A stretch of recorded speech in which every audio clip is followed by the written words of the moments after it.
Hello ಸ್ನೇಹಿತರೆ, ನಮಸ್ಕಾರ ಕರ್ನಾಟಕ. ಇವತ್ತಿನ ಈ ವಿಡಿಯೋದಲ್ಲಿ ಮೊನ್ನೆ ಫ್ರೈಡೇ ಒಂದು ವಿಡಿಯೋನ ಯೂಟ್ಯೂಬಲ್ಲಿ ಶೇರ್ ಮಾಡಿದ್ದೆ. ಅದು 10ನೇ ತಾರೀಕು ಮಾರ್ಚ್, ಅಂದರೆ ಮಾರ್ಚ್ 10ಗೆ ಒಂದು 4 ಸ್ಟಾಕನ್ನು ನಾನು ರೆಕಮೆಂಡ್ ಮಾಡಿದ್ದೆ ಇಂಟ್ರಾಡೇ ಟ್ರೇಡ್ಗೆ. ಆ ಸ್ಟಾಕನ ಪರ್ಫಾರ್ಮೆನ್ಸ್ ಇವತ್ತು ಹೇಗಿದೆ ಅಂತ ಮೊದಲು ನೋಡೋಣ. ಅದಾದಮೇಲೆ ನಾಳೆಗೆ ಅಂದರೆ 11th ಮಾರ್ಚಿಗೆ ನನ್ನ ಕಡೆಯಿಂದ ಆ ಇಂಟ್ರಾಡೇಗೆ ಕೆಲವೊಂದು ಸ್ಟಾಕ್ಗಳನ್ನ ರೆಕಮೆಂಡ್ ಮಾಡ್ತಾಯಿದ್ದೀನಿ. ಆ ಸ್ಟಾಕ್ಗಳು ಯಾವುದು ಅಂತ ನೋಡೋಣ. ಅದಕ್ಕೂ ಮುಂಚೆ ನಾನೊಬ್ಬ ಸೆಬಿ ರಿಜಿಸ್ಟರ್ ಅನಲಿಸ್ಟ್ ಅಲ್ಲ. ನನ್ನ ಯೂಟ್ಯೂಬ್ ಚಾನಲಲ್ಲಿ ಏನು ಪ್ರೈಸ್ ಲಾಬಿ ಚಾನಲಲ್ಲಿ ಏನು ಬರುತ್ತೆ ಆ ಸ್ಟಾಕ್ಗಳ ನೀವೇನಾದರೂ ಎಂಟ್ರಿ ಆಗಬೇಕು, ಲಾಂಗ್ ಟ್ರೇಡ್ ತೊಗೊಳ್ಬೇಕು ಅಥವಾ ಶಾರ್ಟ್ ಟ್ರೇಡ್ ಮಾಡಬೇಕಂದ್ರೆ ನಾನೊಬ್ಬ ಸೆಬಿ ರಿಜಿಸ್ಟರ್ ಅನಲಿಸ್ಟ್ ಅಲ್ಲ. ನೀವು ಯಾರನ್ನಾದರೂ ಸ್ಟಾಕ್ಗಳನ್ನ ತೊಗೊಬೇಕು ಅಂದರೆ ನಿಮ್ಮ ಫೈನಾನ್ಷಿಯಲ್ ಅಡ್ವೈಸರ್ನ ಕಾಂಟ್ಯಾಕ್ಟ್ ಮಾಡಿ ಟ್ರೇಡ್ ತೊಗೊಳ್ಳಿ ಅಂತ ಹೇಳ್ತಾ ಇವತ್ತಿನ ಈ ವಿಡಿಯೋನ ಸ್ಟಾರ್ಟ್ ಮಾಡೋಣ. ಫಸ್ಟ್ ನಾವೊಂದು ಐ ಟಿ ಸಿ ಸ್ಟಾಕನ್ನು ನಾವು ಒಂದು 4 ಸ್ಟಾಕಲ್ಲಿ ಐ ಟಿ ಸಿ ಸ್ಟಾಕ್ ಕೂಡ ಒಂದು. ಐ ಟಿ ಸಿ ಸ್ಟಾಕು ಇವತ್ತು ಪ್ರೀವಿಯಸ್ ಡೇ ಲೋ ಅಲ್ಲಿ ಓಪನ್ ಆಗಿತ್ತು, ಹಾಗೆ S1 ಹತ್ರ ಓಪನ್ ಆಯಿತು, ಬಿಲೋ ಕ್ಲೋಸ್ ಆಗಲಿಲ್ಲ. MACD ನಮಗೆ ಸೆಲ್ ಸಿಗ್ನಲ್ ಇದ್ರೂ ಯಾವುದೇ ಒಂದು 5 minute candle S1 below close ಆಗಲಿಲ್ಲ, ಬಿಲೋ ವ್ಯಾಪು ಕ್ಲೋಸ್ ಆಗಲಿಲ್ಲ. ಹಾಗಾಗಿ ನಾವಿಲ್ಲಿ ಶಾರ್ಟ್ ಟ್ರೇಡ್ ತೊಗೊಳಕ್ಕಾಗಲ್ಲ as per my strategy. Next ನಮಗೆ MACD ಬೈ ಸಿಗ್ನಲ್ ಎಲ್ಲಿ ಬಂತು ಅಂದರೆ ಎಬವ್ ಪಿವೋಟ್ ಆಲ್ಮೋಸ್ಟ್ 9:35 ಕ್ಯಾಂಡ್ಲಲ್ಲಿ ಬಂತು. MACD ಅಂದರೆ 9:40ಕ್ಕೆ ನಾವು ಎಂಟ್ರಿ ಆಗಬೇಕು, ಬಟ್ ಇವತ್ತು ನಾನು ಎಂಟ್ರಿ ಆಗಲಿಲ್ಲ.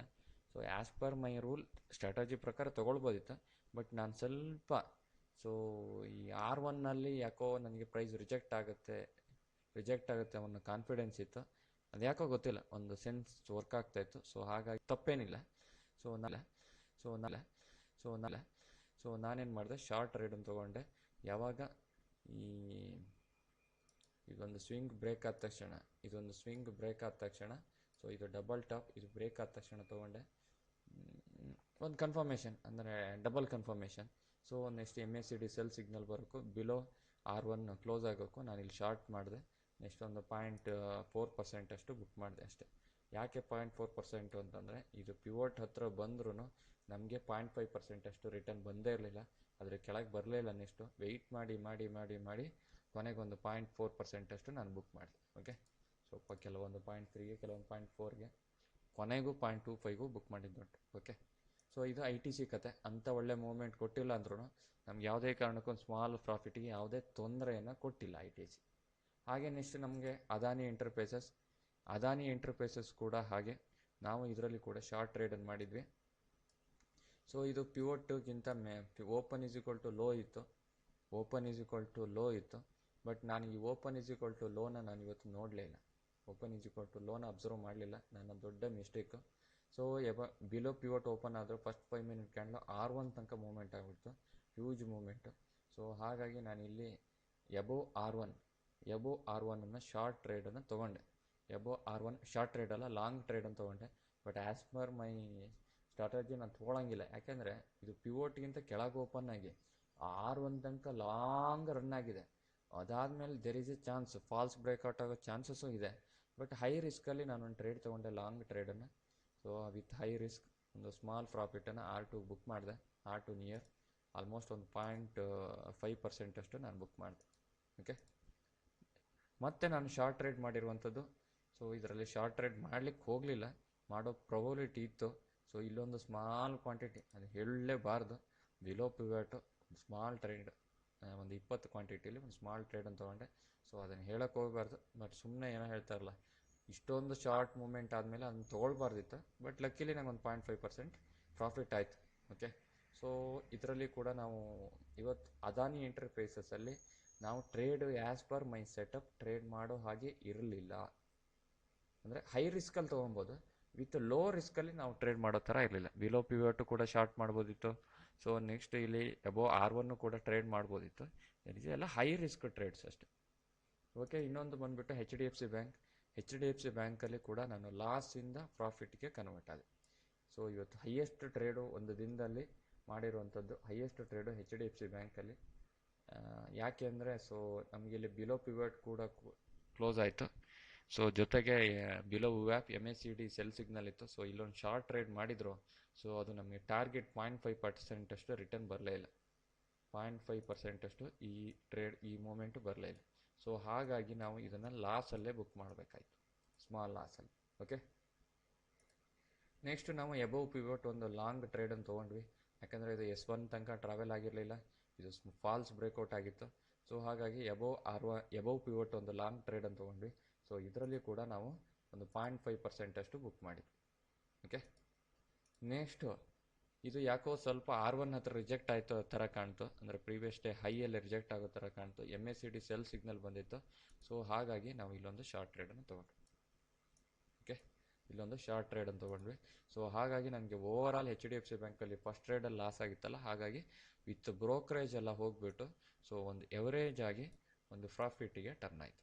ಸೊ HDFC ಬ್ಯಾಂಕಲ್ಲಿ ನಾನು ಯಾವ ಥರ ಟ್ರೇಡ್ ಮಾಡಿದೆ, ಸಿಂಪಲ್, ನಾನು ಎವ್ರಿ ಡೇ ಹೇಳುವಂಥ ಸ್ಟ್ರಾಟಜಿನೇ ಅಪ್ಲೈ ಮಾಡಿರುವಂಥದ್ದು, ಯಾವುದೇ ಹೊಸದೇನಲ್ಲ. ಓಕೆ, ನೆಕ್ಸ್ಟ್ ಈಚರ್ ಮೋಟರಲ್ಲಿ ಇವತ್ತೊಂದು ಒಳ್ಳೆ ಮೂಮೆಂಟು. ಸುಮ್ಮನೆ ಸಿಂಪಲ್ಲಾಗಿ ಈ ಥರ ಎಲ್ಲ ಸ್ಟಾಕು ಮೂಮೆಂಟ್ ಆಗಿಬಿಟ್ರೆ ನಮ್ಗೆ ಯಾವುದೇ ಹೆಡ್ಡೇಕ್ ಇರಲ್ಲ. ಸೊ ಈಚರ್ ಮೂಮೆಂಟಲ್ಲಿ ನಾನು ಆಲ್ಮೋಸ್ಟ್ 1% ಅಷ್ಟು ಬುಕ್ ಮಾಡಿದೆ ಈಸಿಯಾಗಿ. ಸೊ ಇದು 9:20 candle, 9:20 candle, second candle below pivot close ಆಗಿತ್ತು. ಬಿಲೋ ವ್ಯಾಪ್ ಕೂಡ MACD ಸೆಲ್ ಸಿಗ್ನಲ್ ಇತ್ತು. ಸೊ ಹಾಗಾಗಿ ನಾವು ಆರಾಮ್ಸೆ ಶಾರ್ಟ್ ಮಾಡಿದ್ವಿ.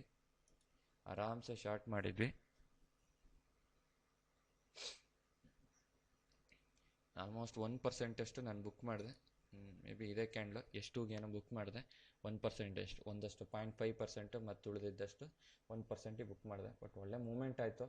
ಸೊ ನನಗೆ ಇವತ್ತು ಸ್ವಲ್ಪ ITC HDFC ಬ್ಯಾಂಕ್ ಲಾಸ್ ಆಗಿರೋದ್ರಿಂದ ಇನ್ನೆಲ್ಲಿ ಸ್ವಲ್ಪ ಡೇ ಎಂಡ್ ರೆಡ್ ಬಂದುಬಿಡುತ್ತೆ ಅಂದ್ಬಿಟ್ಟು, ಸೊ ಹಾಗಾಗಿ ನಾನು ಒಂದಷ್ಟು ಗಡಿಬಿಡಿ ಮಾಡಿಕೊಂಡು ಇದು ಮಾಡಿದೆ. ಓಕೆ, ಅದನ್ನೆಲ್ಲ ಆಗ್ತಾ ಇರ್ತವೆ.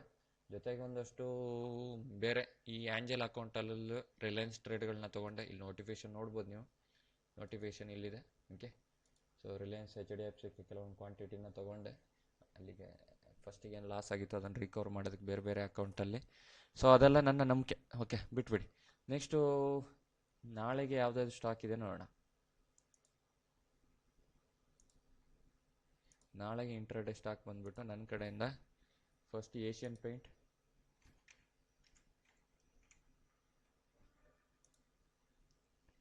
ನೆಕ್ಸ್ಟ್ ಟಾಟಾ ಮೋಟರ್ಸ್,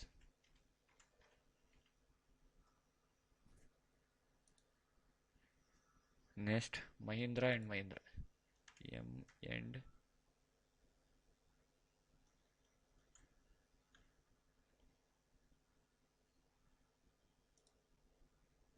ಓಕೆ, ಈ 3 ಸ್ಟಾಕ್ಗಳು ನಾನು ನಾಳೆಗೆ ರೆಕಮೆಂಡ್ ಮಾಡ್ತಿದ್ದೀನಿ.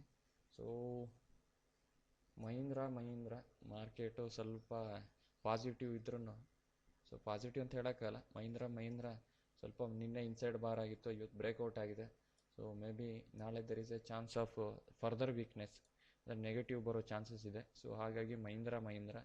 Next Tata motors completely inside bar, small negligible ಇದ್ರೂ so there is a inside bar and NR4 ಅಂತ ಅಂದ್ಬಿಟ್ಟು. ಓಕೆ, ನೆಕ್ಸ್ಟ್ ಏಷ್ಯನ್ ಪೇಂಟ್ಸ್ ಕಂಪ್ಲೀಟಾಗಿ ಸೈಡ್ ವೇಸ್ ಇದೆ ಒಂದು 2 ದಿವಸದಿಂದ. So there is a chance of next further weak ಆಗೋ ಥರ ಕಾಣ್ತಾ ಇದೆ ಏಷ್ಯನ್ ಪೇಂಟ್.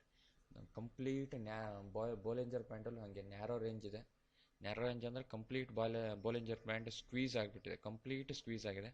ಸೊ ಹಾಗಾಗಿ ಏಷ್ಯನ್ ಪೇಂಟ್. ಸೊ ಹಾಗಾಗಿ 3 ಸ್ಟಾಕನ್ನು ನಾನು ಕೂಡ ರೆಕಮೆಂಡ್ ಮಾಡ್ತಿದ್ದೀನಿ. Asian Paint at least Bollinger band breakout ಆಗುತ್ತೆ ಅಂದ್ಬಿಟ್ಟು. ಸೊ ಓಕೆ, ಸೊ ಇವೆಲ್ಲ ಪಾಸ್ಟ್ ಎಕ್ಸ್ಪೀರಿಯನ್ಸ್ ಮೇಲೆ ನಾನು ಸ್ಟಾಕ್ ಸೆಲೆಕ್ಟ್ ಮಾಡಿರೋಂಥ ಮೆಥಡ್ಗಳು. ಯಾವುದೇ ಒಂದು ಸಿಂಗಲ್ ಕ್ರೈಟೀರಿಯಾ ಇಟ್ಕೊಂಡು ನಾನು ಸ್ಟಾಕನ್ನು ಸೆಲೆಕ್ಟ್ ಮಾಡಲ್ಲ. ಸೊ ಆ ಸ್ಟಾಕ್ ಸೆಲೆಕ್ಟ್ ಮಾಡಿದ್ಮೇಲೆ ಅದ್ರ ಮೇಲೆ ನಾನು ಫೈಟ್ ಮಾಡ್ತೀನಿ ನೆಕ್ಸ್ಟ್ ಡೇ. ಸೊ ಯಾವ ಥರ ಫೈಟ್ ಮಾಡ್ತೀನಿ ನಿಮ್ಗೆ ಗೊತ್ತಿರುತ್ತೆ. Simple strategy, VWAP, MACD, resistance. So there is simple, nothing in complicate.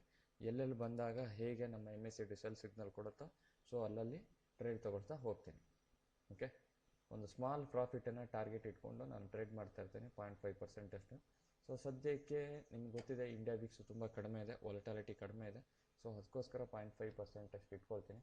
ಮುಂದೆ ವಿಕ್ಸ್ ಜಾಸ್ತಿ ಆದಂಗೆ 1%ಗೆ ಮೂವ್ ಮಾಡ್ತೀನಿ. ಓಕೆ, ಸೊ ಅದು depending upon India Vicks market ಯಾವ ಥರ ಮೂವ್ಮೆಂಟ್ ಕೊಡುತ್ತೆ ಅದ್ರ ಮೇಲೆ ಹೋಗುತ್ತೆ. ಓಕೆ, ಐ ಥಿಂಕ್ ನಾಳೆಗೆ ನನ್ನ stock recommendation Mahindra, Tata motors, Asian paint. I think ನಾಳೆ ನಿಮ್ಗೆ ಎಲ್ಲರಿಗೂ ಒಳ್ಳೆಯದಾಗಲಿ, ಹಾಗೆ ಒಳ್ಳೆ ಪ್ರಾಫಿಟ್ ನಿಮ್ಗೆ ಕೂಡ ಸಿಗಲಿ ಅಂತ ಹೇಳ್ತಾ ಇವತ್ತಿನ ಈ ವಿಡಿಯೋನ ಇಲ್ಲಿಗೆ ಎಂಡ್ ಮಾಡ್ತಿದ್ದೀನಿ. ಓಕೆ, ಥ್ಯಾಂಕ್ ಯು ಸ್ನೇಹಿತರೆ, ಬಾಯ್.